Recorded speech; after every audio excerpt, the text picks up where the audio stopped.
Welcome to a new edition of the Famous Interviews with Joe Dimino. On this episode, we talk with corporate wellness coach and author Georgia Homsany. These days, she is the founder and CEO of Daily Dose Wellness. She began her career in marketing and brand management before creating her own corporate wellness company. After spending 15 years in corporate America, she started Daily Dose to provide virtual wellness breaks to give employees the time needed to prevent burnout and promote positive mental health. She is a self-taught wellness guru with a business background. She has a nomadic bone and loves seeing the world. We get into all of this and more. Enjoy. So, Georgia, it's great to meet you. Thank you so much for taking a minute out to the program today. Thanks, Joe. I want to begin our conversation with surviving the pandemic. We look at the calendar. It's the 4-year anniversary. How did you get through that time period, and how did it subsequently change you? Well, I started a business, which, that we'll just say that was a good distraction. But at the time, I was living, I'll give you a little bit of history because this ties into how I started Daily Dose. But when the pandemic started, I was actually living abroad. So I was in a bit of a unique situation because I had just quit my job and I went to go live overseas to figure out what I wanted to do next.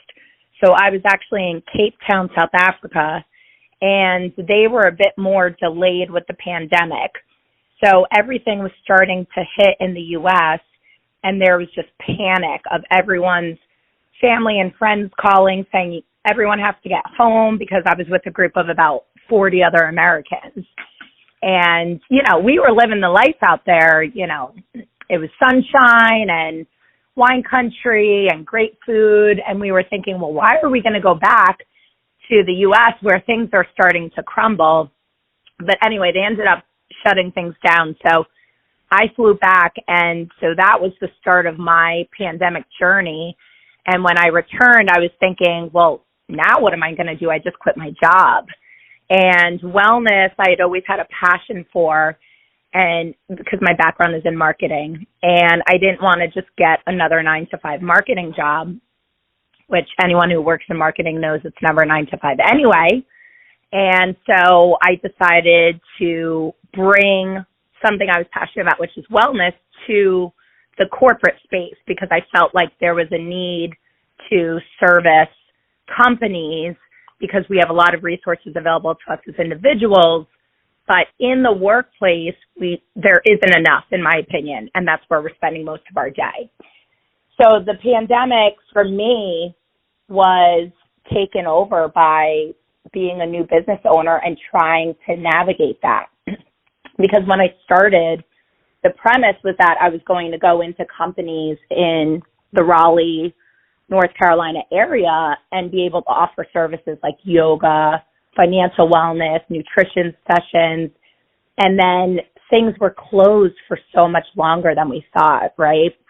So we had to pivot to virtual. And so really my whole experience was trying to navigate starting a business. So in the realm of wellness, it would be good to get to kind of the brass tacks of what you do on a daily basis. It's one thing to see a title and to see a description on paper, but it's another. If I put you in front of a bunch of third graders at career day, and one of the kids looked up at you and said, "Hey, what do you do for a living?" How would you answer that child? Ooh, I like this question, because since you said if you were talking to a third grader, that changed my answer. So, or at least how I would explain it. So what I would do is I would ask the class, do you ever feel stressed out and you just don't know how to handle it? And then I would say, I help people better manage when they're feeling, upset or angry or stressful. That way you can cope with situations better. And then I'd probably have to explain what cope means to them. But, so really I like to say, because what happens is when I reach out to companies and I say, do you have a wellness program? Often they'll say, yep, we have health insurance. Yep, we have an employee assistance program. And while those are all necessary, I consider those resources more reactive. And what Daily Dose tries to concentrate on is giving people the tools to prevent them from getting to a place of, breaking down, burnout. So our services are more preventative and that we're giving people the education to stay mentally healthy so they don't get to that point, hopefully. So when you were in that position in the third grade, what was your dream? What did you want to be when you grew up? An advertising executive. Okay, so you've had... That's where I started. Okay, but you've always had kind of a business savvy. Has that kind of been your aim Always. in your life? Okay. So when I was in college, I was a marketing major, which was through the business school. Now, advertising was part of communications. And at my school, I went to the University of Scranton, and I don't mean to throw any communications majors under the bus here, but what my friends told me was we do communications because that's the easy route. Business, you have to take finance and accounting and statistics and all the classes that people, it's very hard to pass. And I was adamant about wanting a business background. And so, yeah, I've always loved business.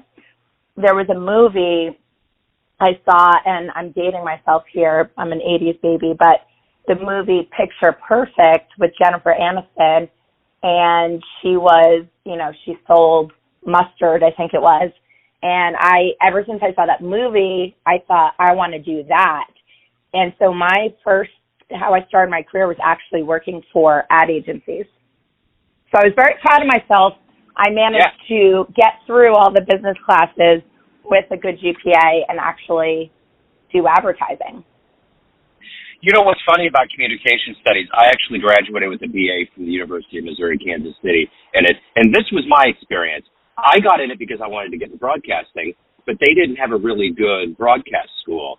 So you were kind of thrust into this no man's land. Now, there were upper level classes that were specifically geared towards media and broadcasting, but there was a lot of them that were a little bit kind of on the line of everything. But I can vouch for you and say that there were enough people, I think, that did that because it was kind of one of those things where if you didn't know exactly what you wanted to do when you got out, that's just kind of where you threw the dart. Well, and a lot of business majors started in business at my school, and it was too hard, so they switched to communications because they didn't have to take a lot of those prereqs, and they didn't know what they wanted to do, or they wanted to do something like advertising. And it was so interesting to me that advertising is a part of marketing, but advertising fell under communications. And even though I wanted to do advertising, I was very adamant about challenging myself to get through those business classes. So we kind of touched a little bit before we got on here officially, and you kind of talked a little bit about it.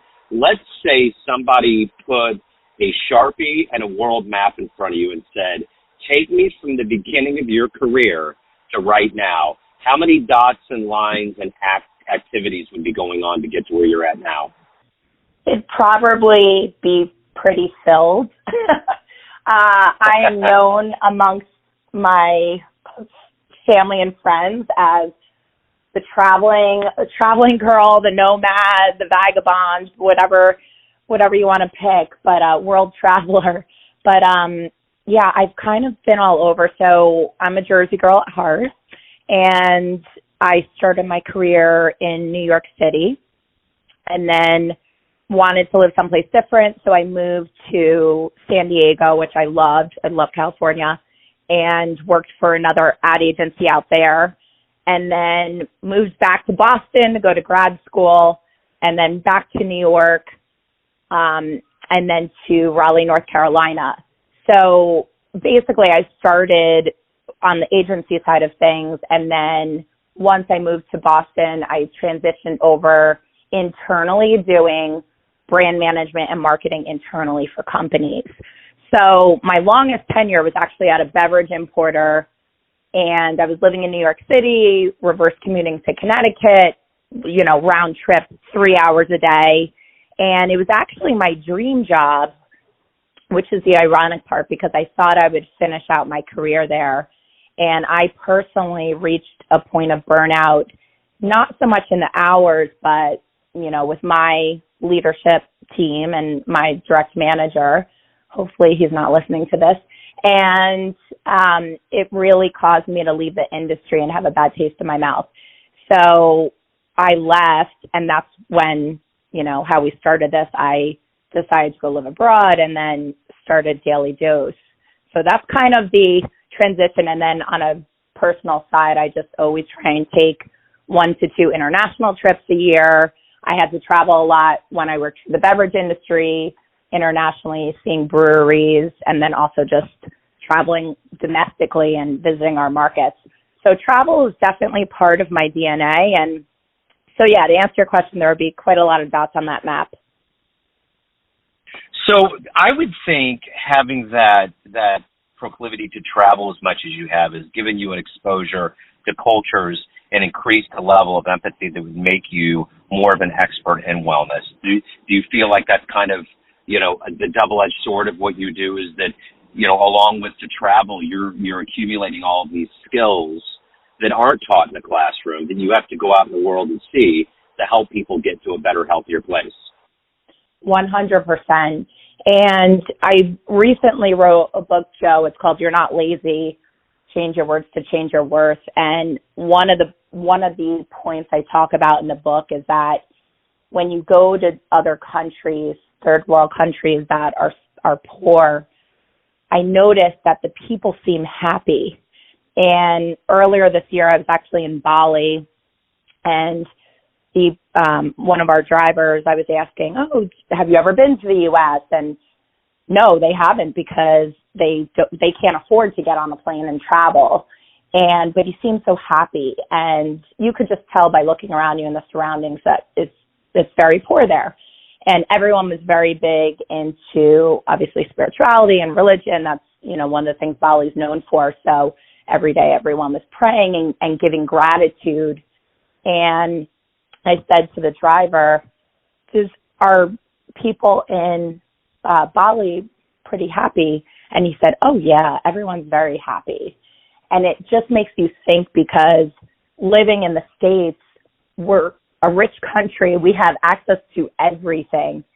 And when you look at the depression rates and how mental health everyone, so many people are struggling with, it just makes you think, what are we missing here that people that have so much less than us aren't focused on? And I think one of those things is gratitude. They're just happy to be alive. They're happy to be around their family. They're happy to have whatever job they have and have a means, and that doesn't need to be traveling internationally like we do.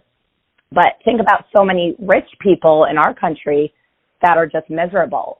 So, it does make you think, and I try to take whatever learnings that I personally experienced, and I tried to put them in the book just to kind of put some perspective to us and kind of how we can approach things differently so that we're living in more of that positive headspace than a feeling of scarcity and not having enough or always wanting more.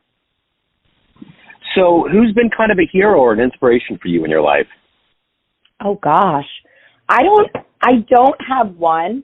I have a lot of different friend groups, and I'm very grateful for those people in my life because I have moved around a lot. And especially when you're an adult and you move, you think, who am I going to hang out with? How am I going to have new friends? And so when I moved to Raleigh, I have such a strong support group down there. And they say that your friends are your chosen family. So I'm very grateful for my friends, but I'm not going to mention names. We'll be here forever. If you could meet one person alive on the planet right now that you find interesting or fascinating, who would that be? Well, I would have said Whitney Houston if she was still alive because I loved her as a singer. But I would say probably an author that really inspired me, which is Jen Sincero. She's the author of You're a Badass, and I really related and understood a lot of what she was saying in her book, but she also became a famous author later in life. And so for me, I felt that was inspiring because I had a career change close to 40 years old. So that makes you feel like it's possible to still be successful, to still be a millionaire, even if you're changing course later in life. And if I could throw in another one, I love Cody Rigsby from Peloton, so I would just love to have lunch with him and just chat because I think he's on the same page. Some of his words during his classes are all about a positive self-talk. So I would love to send him a copy of the book and have lunch with him and just kind of, have real talk. Excellent. So let me ask you this. You have to give a lot of good advice to clients. What's the best advice you've ever gotten? Oh, that I've ever gotten. So I believe in therapy. So I've had different therapists I've tapped into over the years. And one therapist who ironically was not my favorite, but there's one thing that she said that really stood out to me. And I forget what the specific situation was, but I was trying to figure out what to do. And she said, if you don't know what to do, don't do anything. And it hadn't dawned on me that that was an option because I'm always trying to figure things out. Well, do I do this or do I do that? And her advice was, if you don't know, if you're not being pulled in a certain direction, just sit still until you know. And that stood with me. So I always tell people it doesn't matter credentials, where something comes from. There's so much information out there, but what resonates with you? So if someone can tell you one line, I still remember that to this day. And, that was over 10 years ago. She told me that. And whenever I'm trying to make a decision, if I'm torn, instead of making a decision, I just tell myself, okay, let's just put this on pause, because eventually you'll get a sign or a feeling or something will happen and you'll say, now I know what to do. So let me ask you this. What is the motivation that you have every day to do the work that you do? To not only do the work to help your clients, but to also evolve as a person? Well, I love what I do because I'm constantly learning. So I was that person that loved school, and that's why I went back to get my MBA, because I just constantly want to learn and absorb information. So every day I'm learning, because I personally speak on mental health and self-care, and that's all been self-taught, Joe. So that's everything I've been learning over the years. And so that gives me enjoyment, being able to then help people, because I've lived through that advice and I'm doing it on a daily basis and continuing to evolve. But I also learn a lot from our other speakers. So, learning new nutrition information that I never knew before, or things about hydration or saving for retirement.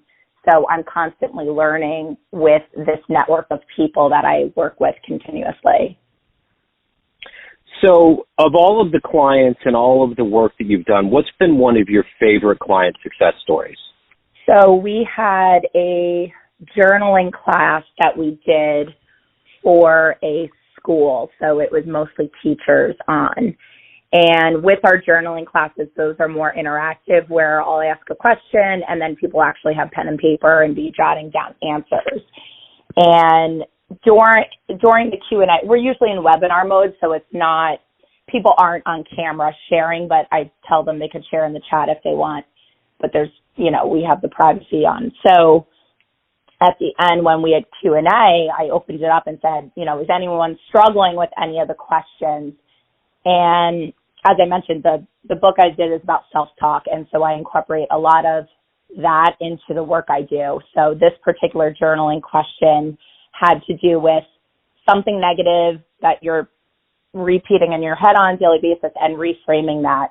And the person said, I don't know how to reframe X example. And I gave her some tips right there on the spot. That the thing is it's easier to give advice, right, as an outsider. So I was able to give this person some suggestions, and she was so grateful after and just said, I completely see now how to do this. And because that's the thing, you don't, as a wellness provider, you never want people to be dependent on you. You just want to give them the tools so that when a situation arises, they can handle that and be equipped to deal with that in a way that feels better to them. So the fact that she saw the exercise and I kind of felt like I brought it to life for her really made me feel fulfilled that that class was worthwhile, even if that was the only person that got something out of it. I always try and tell myself if I can help one person in each of our classes, then my job is done. Of all of the places, the thing that's wondrous about travel is that it's the unexpected. You don't know what you're going to walk into. Of all of the places that you've traveled to in your life, what was one of the most unexpectedly magical places that you went to that you just didn't expect it to be the way it was? I would say Cape Town, South Africa, which I mentioned earlier on. That's definitely at the top of my list because it's not a place I really knew too much about, and I didn't seek it out. So it was never on my bucket list, but I had signed up for this 4-month trip. And so the company I went with, Remote Year, they decided where we were going each month. So I just signed up for a European trip, and that was mixed in because you can only stay at European countries for 90 days at a time. So when we got to South Africa, it was just gorgeous. So city that's in the mountains. So every day you're looking at this gorgeous Table Mountain. I love food and wine. So, everything was inexpensive and just really made with quality, which is nice because, we live in a world where a lot of things are processed now. And you could just tell the difference in the quality of the food over there. And then the wine was, my favorite wine country of all time. So if anyone wants more information on that, feel free to reach out to me. But I would say because I didn't know anything about it going in, and I just loved everything about it. So let's say you have a dream tonight. You run into the 18-year-old version of you, and you could give that young version of you a piece of advice based on the wisdom you've gained in your life so far. What advice would you impart on that young version of you? What an intense question to think of on the spot. I wish I had this one to ponder. Gosh, there's so much. I think just not having regrets and just trying to follow your intuition more, because I think we try to seek answers from external sources and we usually have the answers ourselves. So I would just tell my 18-year-old self, if something feels right, do it. If not, that's a sign that it's telling you something's not right. So we talk about this feeling in our guts, right? Women especially, they're like, I just have a gut feeling. And how often are we right? Usually when we have that gut feeling, it's spot on. So, but you don't know that. No one tells you that growing up. You realize it later in life. So I would say that, and really just trying to enjoy the journey, because I think so often, especially me, I'm such a planner, Joe. So I'm like, okay, what do I want to do next year? Or where do I want the business in 5 years? And you just forget to appreciate where you are in the moment and enjoy the steps it takes to get there and just enjoying the journey, really. So of all of the things that you've done in your life so far, what are you the proudest of? I would say the fact I wrote a book. That's been the highlight, but that's also the freshest since I just published that last year. But that was a big one for me, and I kind of did it without my friends and family knowing. So I'm pretty proud of myself. I got it to the point I did. But other than that, I think going and living abroad with 40 strangers as an almost 40-year-old woman, that was pretty adventurous for me. So that is my form of adventure. I'm not a skydiver. I'm not a bungee jumper, but me going to live in foreign countries without knowing anyone, I would say that is me being brave. And then also just moving to North Carolina, once again, as an adult without knowing anyone, to pick up your life. And the reason why I moved is because I had everything I wanted in New York, and I just didn't feel joyous. It always felt like something was missing, because the culture and the mentality in Manhattan is just to always strive for more. And it's like I've been talking about, you just, when you don't have gratitude and you can't just sit with what you have, you're just never going to be happy, because it's never enough. And you're always trying to fill that cup and it's never full. So I made the decision to move to North Carolina, and people thought I was crazy. They're like, you don't move to North Carolina single in your 30s. You move there once you have a family and you want to move to the suburbs. And I said, well, I haven't met that person yet, so I'm just going to go and we'll figure it out. And it was the best decision because, like I said, I met that support group of people, and it feels like home. I've built a life there with a church I go to and a co-working space and a yoga studio. And it's just, I'm very proud of myself that I took that jump and was able to build a life there pretty much without knowing anyone. So everyone has three. I might have over-answered on that one. No. I love over-answering. That's what we're in the business of doing, is we're filling the pages here. So at the end of the day, Georgia, everyone has a perception of you: family, friends, clients, colleagues. So you ultimately run the show. What's your perception of you? Who do you think you are?